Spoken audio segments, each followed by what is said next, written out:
ပြောပြခြင်းတဲ့အကြောင်းအရာတော့အခုကဘာမှဖြစ်ပျက်နေတဲ့အကြောင်းအရာတွေအားလုံးပေါ့နော်စစ်ပွဲတွေအခုဖြစ်နေတဲ့ Iran American စစ်ပွဲတွေ Ukraine Russia စစ်ပွဲတွေ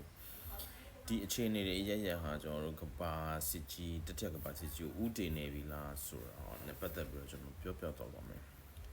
ဒီလိုသာပြောရရင်တော့ဒီဖြစ်ပျက်တွေအခုဖြစ်ပျက်နေတဲ့အဖြစ်ပျက်တွေကနော်တမိုင်းကိုပြန်ကြည့်လိုက်1962နောက်ပိုင်းဒီလိုမျိုးပေါ့နော်နီးနီးဆက်ဆက်ကဘာစစ်ဖြစ်ဖို့လောက်ဒီဆက်ဖြစ်တဲ့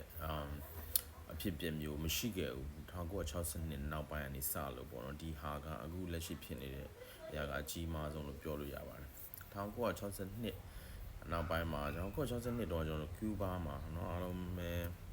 တချို့လည်းသိကြမှာတချို့လည်းမသိဘူးပေါ့နော်ဒီကျူးဘားမှာဖြစ်ခဲ့တဲ့73ရက်ကြာစစ်ပွဲပေါ့နော်အဲ့ဒီဟာကတော်တော်ကိုတတိယကမ္ဘာစစ်ဖြစ်ဖို့အတွက်နျူကလ িয়ার နဲ့ပတ်သက်ပြီးတော့တတိယကမ္ဘာစစ်ဖြစ်ဖို့အတွက်အနည်းဆက်ဆုံးကိစ္စတည်းဖြစ်ခဲ့ပါတယ်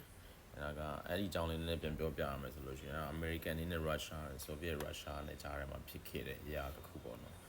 အဲ့ဒါလေးကျွန်တော်အသေးစိတ်ပြန်ပြောပြချင်ပါတယ်ဘယ်လိုဖြစ်လဲဆိုတော့ကျွန်တော်တို့အဓိကနာမည်ကြီးတာတော့73ရက် nuclear crisis ဆိုပြီးတော့နာမည်ကြီးပါတယ်နော်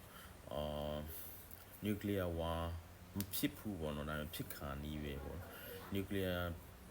missile တွေနဲ့ပတ်သက်ပြီးတော့ nuclear ဒီတုံးပြန်တွေနဲ့ပတ်သက်ပြီးတော့တုံးကြီးတွေနဲ့ပတ်သက်ပြီးတော့ American နဲ့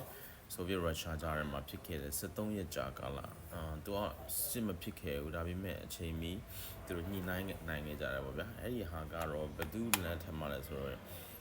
President John F Kennedy လက်ထက်မှာဖြစ်ပါတယ်အဲ့တော့